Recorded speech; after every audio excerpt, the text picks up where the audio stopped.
In this video, I'll show you how to track client interactions in Dubsado so you can stay organized and never lose important details. Step 1. Open the client profile.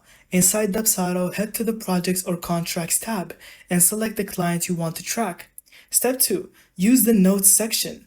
Add internal notes after meetings, calls, or emails. These notes stay private to your team. Step 3. Check the communication log. Every email sent through Dubsado is automatically tracked, giving you a full history of messages in one place. Step 4. Attach files and forms.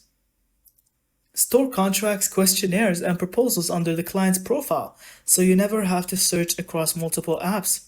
Step 5. Use the activity timeline. Dubsado's timeline shows when clients opened emails, signed contracts, or paid invoices, keeping you in the loop.